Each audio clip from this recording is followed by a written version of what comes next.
Selamat datang lagi di sesi telaah kita. Hari ini kita mau gali lebih dalam satu bab spesifik dari buku Inspired-nya Marty Cagan. Bab 29 ya, tentang tujuan tim produk. Betul, ini bab yang penting banget membahas gimana sih tim-tim produk teknologi yang ya bisa dibilang terbaik itu menetapkan tujuan dan mencapainya. Sumber kita ya buku ini. Oke, nah misi kita hari ini spesifik nih. Kita pengen paham kenapa sih tujuan yang jelas itu penting banget, apalagi kalau perusahaan udah mulai gede, dan gimana kerangka kayak OKR itu bisa bantu di level tim produk. Ini langsung dari bab 29. Sip. Dan ini relevan banget ya buat siapa aja yang terlibat sama tim produk, mau itu mimpin tim, jadi anggota, atau sekedar pengen tahu cara kerja mereka. Yuk, kita mulai dari akarnya dulu deh. Di Inspired kan ada konsep inti kalau di balik produk hebat, itu pasti ada yang pegang kendali. Biasanya PM, gitu kan? Iya, product manager. Tapi ada satu pergeseran penting banget yang Cagan selalu tekankan, yaitu pindah fokus. Bukan lagi soal ngerjain proyek aja, tapi fokus ke hasil nyata, ke outcome. Nah, itu dia. Dari sekedar output yang cuma rilis fitur A, B, C, ke outcome. Maksudnya dampak bisnis atau dampak ke pengguna yang beneran kita mau capai. Roadmap yang model lama itu, kata Cagan, sering kejebak di daftar fitur aja. Benar banget. Makanya, Cagan usulin alternatifnya. Manajemen itu sebaiknya ngasih tujuan bisnis ke tim. Jelas gitu. Bukan daftar fitur yang harus dibuat, tapi masalah apa sih yang perlu dipecahin? Atau target hasil apa yang mau kita kejar bareng? Ini nih kunci pemberdayaan tim. Dan disinilah OKR sering muncul ya sebagai alat bantu yang populer. Sedikit sejarah nih. OKR ini kan akarnya dari MBO ya, Management by Objectives. Dulu di HP, terus dibawa John Doerr ke Google. Iya, dan Larry Page sendiri ngakuin kalau OKR itu, kontribusinya besar buat Google. Mirip kayak cerita Packer soal MBO di HP dulu. Menarik.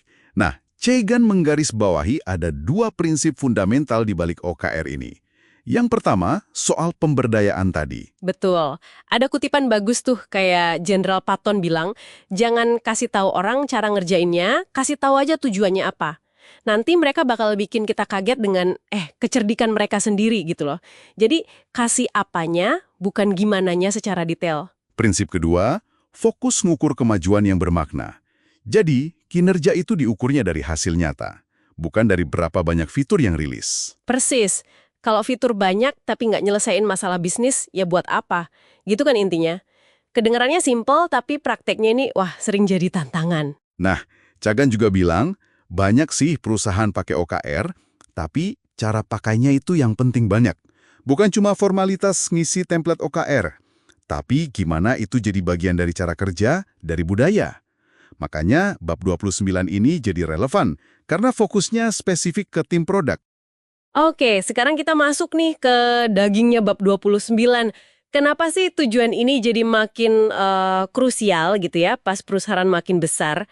Cagan nunjukin perbedaan yang cukup jelas antara organisasi kecil sama yang besar. Iya, kalau masih kecil, ya komunikasinya gampang lah ya. Semua orang kurang lebih tahu siapa ngerjain apa. Tapi coba bayangin kalau udah ada, katakanlah 25 tim produk atau lebih. Wah, itu udah beda cerita. Tim jadi butuh panduan yang lebih terstruktur gitu ya. Biar paham kerjaan mereka ini nyambungnya ke tujuan besar perusahaan tuh gimana.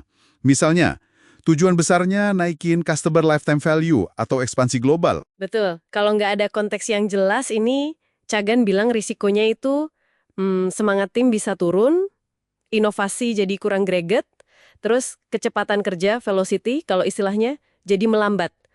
Tim bisa ngerasa kayak ya sekedar jadi tukang coding aja tanpa tahu arah besarnya kemana. Nah, disinilah peran leadership jadi penting banget ya di skala besar.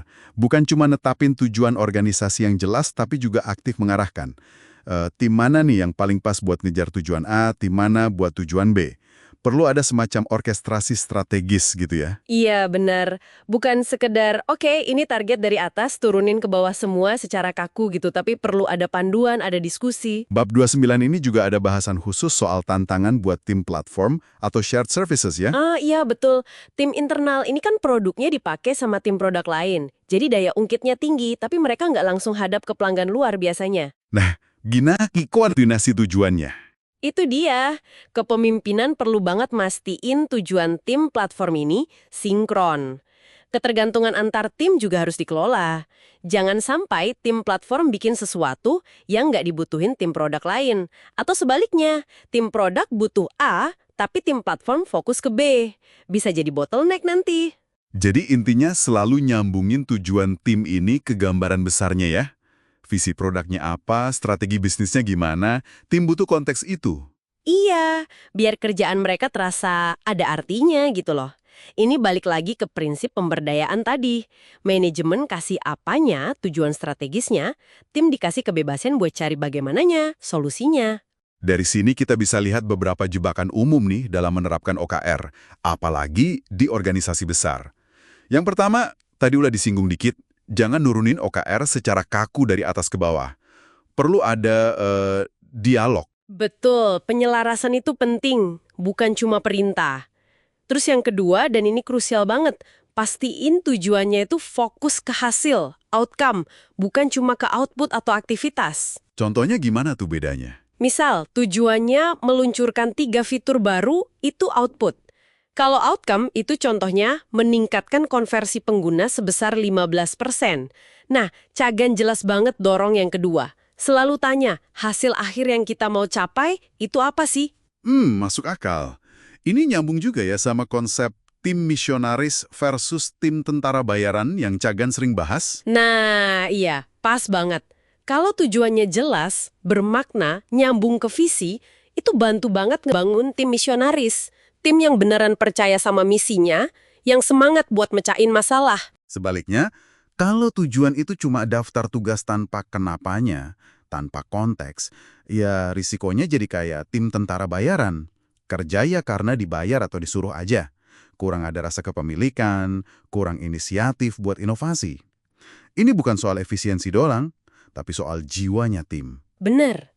Ada lagi konsep high integrity commitments. Ini perlu dipahami juga konteksnya sama OKR. Oke, gimana tuh hubungannya? Gini, OKR itu kan netapin tujuan sama hasil kunci yang mau dikejar. Biasanya dalam periode tertentu, misal kuartalan. Nah, tapi kadang kan ada komitmen yang butuh tanggal pasti. Misalnya, peluncuran besar buat event tertentu. Atau komitmen ke klien. Ya. Komitmen yang ada tanggal deadline kerasnya gitu ya. Betul. Nah, menurut Kagan, komitmen tanggal kayak gini idealnya dibuat setelah timnya udah cukup yakin sama solusinya. Setelah ada proses discovery dan validasi. Bukan ditetapkan di awal barengan OKR sebelum tim tahu bisa atau enggaknya. Oh, oke. Biar komitmennya beneran bisa dipegang ya. Dan tim nggak kerja di bawah tekanan yang nggak realistis sebelum mereka siap. Iya, menjaga integritas komitmen itu. Nah, peran pemimpin produk kayak VP produk misalnya jadi sentral banget di sini. Mereka ikut mastiin visi dan strateginya jelas, seringnya juga ikut fasilitasi proses OKR biar semua nyambung, dan dukung tim buat eksekusi. Kayak dirijen lah, mastiin orkestranya main bareng dengan harmonis. Oke. Cukup jelas nih gambaran dari bab 29.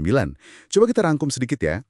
Intinya, dari pembahasan kita berdasarkan bab ini, kelihatan banget pentingnya tujuan yang jelas dan berbasis hasil. Kayak OKR ini buat tim produk. Apalagi pos perusahaan makin gede. Beneran ngasih konteks strategis, mendorong tim buat mandiri, buat inovasi, menyelaraskan kerjaan antar tim, dan yang paling penting, jaga fokus ke dampak nyata, ke outcome. Bukan cuma sibuk ngerjain output. 2 prinsip kuncinya tadi, pemberdayaan dan fokus ke hasil yang bisa diukur. Kenapa ini penting buat pendengar kita?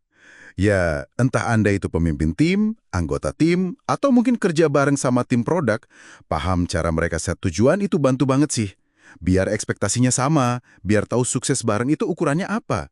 Jadi ngerti kenapa di balik kerjaan mereka. Bener, bantu kita semua fokus ke hal yang beneran penting. Nah, sebagai penutup nih, ada pemikiran menarik. Cagan kan bilang, OKR ini nyebar kemana-mana ya, global. Tapi, pertanyaannya mungkin bukan cuma soal adopsi sistem OKR-nya aja. Tapi lebih ke pergeseran budaya apa sih yang sebenarnya perlu di sebuah organisasi biar bisa benar-benar memberdayakan tim dengan tujuan berbasis hasil, kayak yang Cagan bayangkan. Nah, itu pertanyaan bagus. Dan mungkin satu lagi buat refleksi kita semua. Coba deh lihat di lingkungan kerja masing-masing. Sistem tujuan yang ada sekarang itu kira-kira lebih cenderung nyiptain tentara bayaran yang cuma ngejar target atau udah berhasil numbuhin semangat misionaris yang otentik yang beneran pengen mecahin masalah nyata buat pengguna atau bisnis. Ini mungkin lebih dalam dari sekedar lihat angka di dashboard, ya kan?